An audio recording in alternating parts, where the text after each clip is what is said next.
everyone! Welcome back to my YouTube channel, Batas with Attorney Claire Castro. Nilaglag nga ba ng sarili niyang partido itong si dating Pangulong Duterte? Nito lamang April 19, 2024, nagkaroon ng National Council meeting ang PDP laban.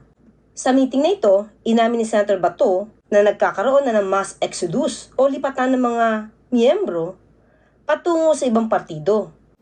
Lumalabas na since November 2023, 15 na lang daw ang miyembro nila sa House of Representatives. Isa sa mga highlights ng meeting ay ang pag-aproba na tanggalin ang pangalang laban sa PDP laban. Ang PDP ay itinatag ng namayapang si Senator Aquilino Nene Pimentel Jr. sa Cebu noong February 1982. Matatandaang itong si Senator Aquilino Pimentel Jr. ay nagsilbi rin bilang isang Senate President. Siya ang ama ni Senator Coco Pimentel. Noong panahon ni Nene Pimentel, opposition sila sa panahon ni dating Pangulong Ferdinand Marcos Sr. Nag-merge o pinagsama ang PDP at partido ni Ninoy Aquino Jr. na laban.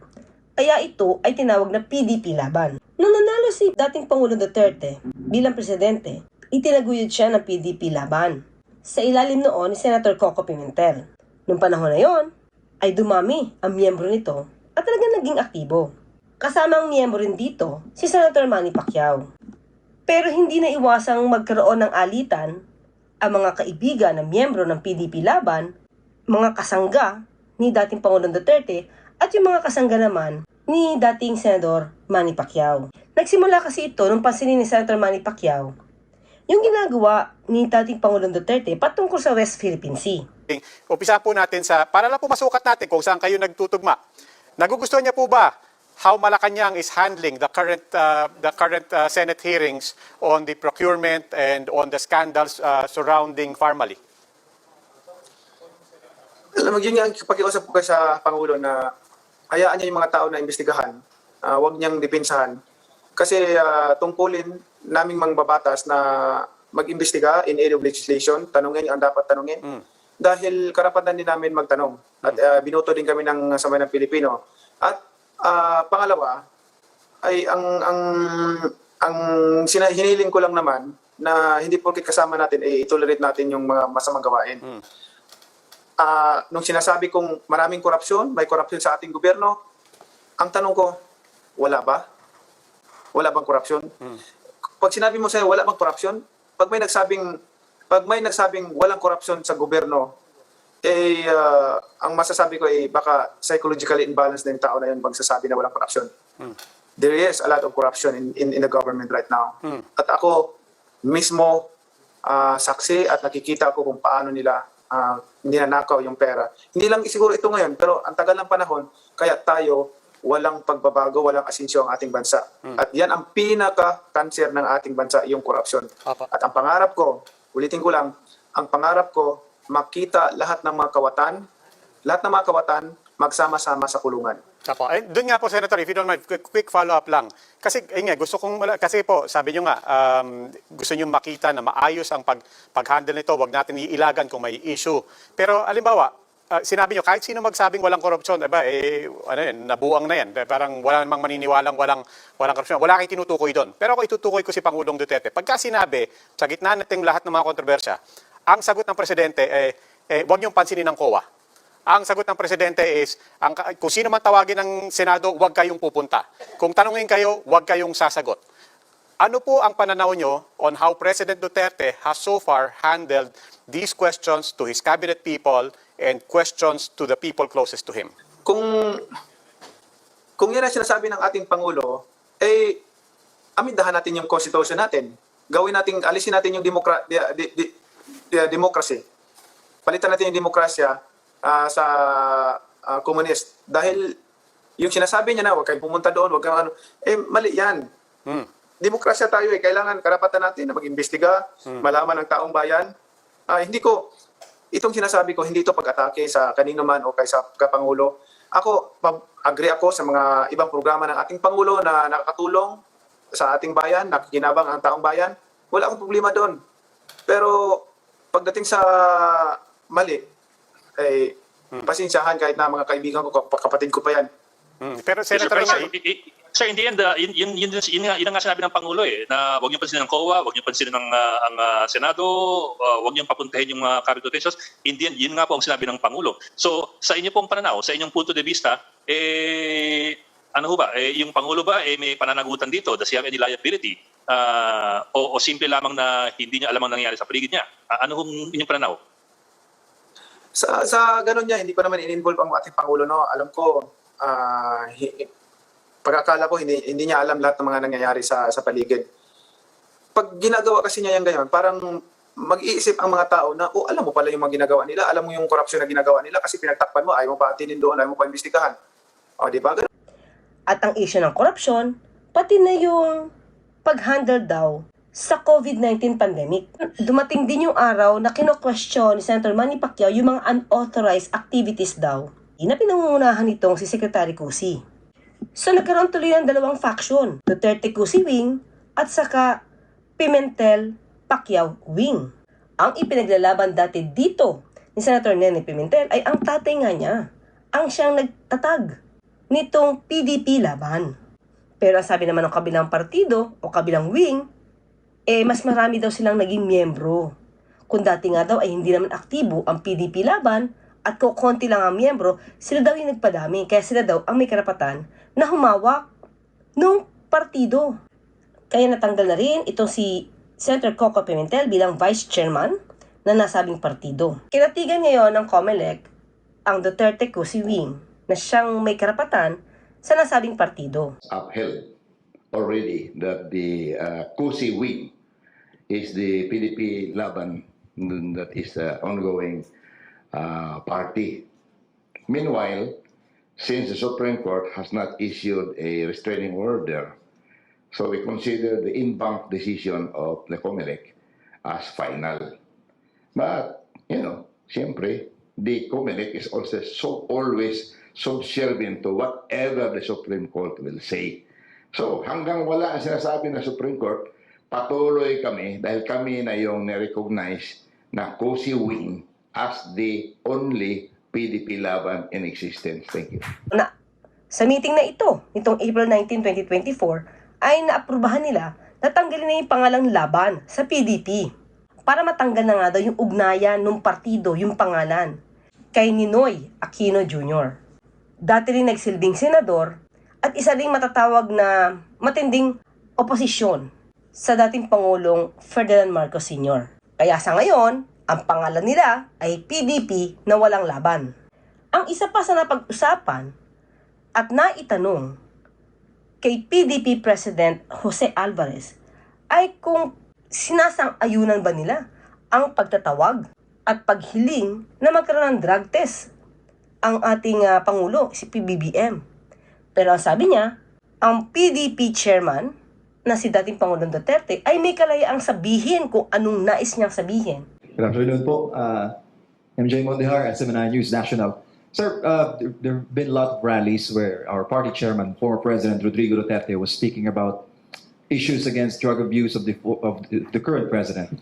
Now, what is the stand of the party? Is PDP Laban demanding President Marcos Jr. to undergo a credible drug test? Our party chairman right now, being a former president, can say anything he wants. But us in the party hierarchy, we are consolidators, we are peacemakers, we are the forefront for peace and prosperity of the nation. So, therefore, whatever are the rhetorics above us, so please do not involve us. Thank you. Mayor Mike, sir, your comment about that. Oh, the president has spoken. What should I have to add? Nothing more. No more, no less. That is our statement as well. I associate myself with the statement of Mayor Lama and our party president. Pero sila naman daw, itong kanilang partido, ang purpose nila ay maging peacemaker, forefront for peace and prosperity of the nation. So anong ibig niya sabihin? Kung ganito sila, hindi nila sinasang-ayunan yung ginagawa ni dating Pangulong Duterte. Dahil ang sabi nga nila, huwag nyo kaming i-involve dyan. May kalayaan siya magsalita kung anong gusto niya, pero kami ay for peacemaking. So, ang ibig sabihin nito, pati sila ay naniniwala na yung ibang ginagawa ni dating Pangulong Duterte ay hindi para sa pagiging peacemaker. At sinabi pa nga niya na huwag i-involve ang partido sa ginagawa at mga sinasabi ni dating Pangulong Duterte. Sir, same issue. People are asking kasi parang yung bagong interview recently released by Katong Ying with the First Lady, many people are saying na parang smoke screen lang yon para iligaw ang taong bayan sa issue talaga na yung panawagan na to undergo a credible drug test for the president. Still, ganun pa rin po ba, sir, ang stand ninyo? Wala kang marinig na stand namin na gano'n. Hindi party stand yun. Kundi a former president talking in public. So do not associate the party chairman talking in public in a prayer rally. But of course, if there are things that will concern the nation that we ought to support, the party will always be supportive of whoever is having the wherewithal for the improvement and the prior statements taken aside. Let us not drag the party into it. Thank you. Mariing sinabi ng Pangulo ng PDP na huwag i-involve ang kanilang partido sa anumang usapin na sinasabi ni dating Pangulong Duterte patungkol doon sa bangag issue at sa paghikayat na sumailalim si PBBM sa isang drug test. Maliwanag na sinabi niya na ang partido, ang purpose ay maging peacemaker. Sa ginagawa kasi ni Pangulong Duterte at ng mga kaibigan nito at mga kasangga patungkol dun sa bangag issue or pulveron issue ni PBBM, hindi ito peacemaking. Parang laging may away ang gusto. Magkakaroon ng prayer rally pero puro murahan, puro batikusan. Ang nangyayari? Mukhang nagkakalaglaga na. Kasi kung katanggap-tanggap naman ang mga pinagsasabi ni dating Pangulong Duterte laban kay PBBM, malamang magiging pareho ang stand nila. Stand ni Pangulong Duterte ay magiging stand na rin ng partido. Pero lumalabas nga na hindi ito katanggap-tanggap. Kaya nakiusap na sila na huwag silang idamay sa mga pinagsasabi ni dating Pangulong Duterte. Well, ang isa pa sa pinaka-highlights ng meeting ay ang pag-i-endorso kina Senator Bato, Senator Tolentino at Senator Bongo para sa pagtakbo sa susunod na eleksyon sa pagkasenador. Nangunahan ni PDP Laban Chairman at dating Pangulong Rodrigo Duterte ang panunumpa ng mga bago nilang miyembro dito sa isang resort at casino sa Cebu City. And we are honored that you have choose PDP, the only political party in the country today. Itinapat yan sa 42nd anniversary ng partido na dinaluhan ng higit 1,000 nitong miyembro. Kabilang dyan sina Senators Rubin Padilla, Francis Tolentino, Bongo at Ronald De La Rosa. Dito na rin inanunsyo ang muling pagtakbo sa Senado ni Tolentino, Go at De La Rosa. We expect all members of PDP to work hard for their re-election. Layon daw nilang tatlo ang mapanatili ang puwersa ng PDP sa Senado at mapalakas pa ito. May pahapyaw pa nga si De La Rosa sa mga posible pa nila makasamang tumakbo sa pagkasenador, kabilang si dating Pangulong Duterte. At saka, baka mamaya magbagong isip ng ating party chairman pag hindi siya tinatamad. Pero katanggap-tanggap ba ang suwestyon nito si Senator Bato na sana ay tumakbong muli ang dating Pangulo? Hindi mo ba ito napanood, Senator Bato? It's disgusting for me to still meddle in politics. I'm tired. Ayoko na ng politika. Hindi ba sinabi na niya na hindi niya nakaya physically? Noong dating Pangulo pa nga lang siya ay gusto niya nang mag-resign dahil napapagod daw siya. Ngayon, pipilitin mo pa? Senator ba to? Ano ba tayo dito? Naghahanap ba talaga tayo ng tamang leader para sa bansa? O mga pang personal na interest na lang itong hinahabol ninyo? Pagod na si dating Pangulong Duterte. Ayaw na daw niyang makialam sa politika. Tandaan ha, ayaw na niyang makialam sa politika. At bigla pang nagyaya ng isa. Niyayayang tumakbo. Si Philip Salvador. The likes of Kuya Epi Salvador. Madagdag yan sa atin para lalakas tayo doon. Agad namang tinanggap ng aktor na si Philip Salvador ang endorsement ng PDP para sa 2025 senatorial race. Ang tagal ko pong hinintay ito. Tinatanggap ko po ang aking nominasyon para sa 2025 senatorial election. Ito naman si Senator Bato. Meron na nga tayo isang Robin Padilla sa Senado. Dadagdagan mo pa ng isang Philip Salvador. Ano bang balak niyong gawin? Pelikula sa Senado? Dapat sana bago mo i-invite na kumandidato, alamin mo muna kung anong kakayanan niya. Ito nga lang kay Senator Robin hirap na nga tayong intindihin siya. Kukuha ka pa ng isa.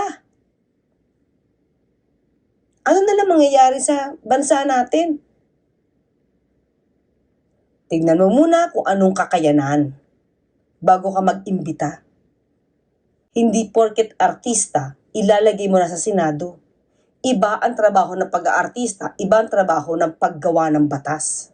Hindi porket sumasakay kayo sa pangalan ni Pangulong Duterte, okay na. Isipin nyo naman yung bansa.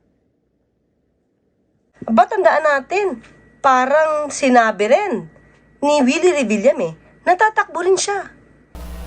Sa mga nagsisilbi sa bayan, dapat ng tao sa kanya, publiko serbisyo, public servant. Dahil pag nakahalo ng politiko, andyan ang away, andyan ang ego. Hindi ba napapansin? Ang sarap ng isang bansa na wala nag-aaway, walang kulay na pinipili, nagkakaisa nagmamahalan. Pinagdasal ko itong mabuti, kung ano po ang magiging desisyon nyo, yun ang susundin ko. Palagay ko, handa na ako. Saan? Sa partido ng PDP? Parang hindi yata nabanggit yung kanyang pangalan. So abangan na lang natin kung si Philip Salvador at si Willie Revillame ay tatakbo rin.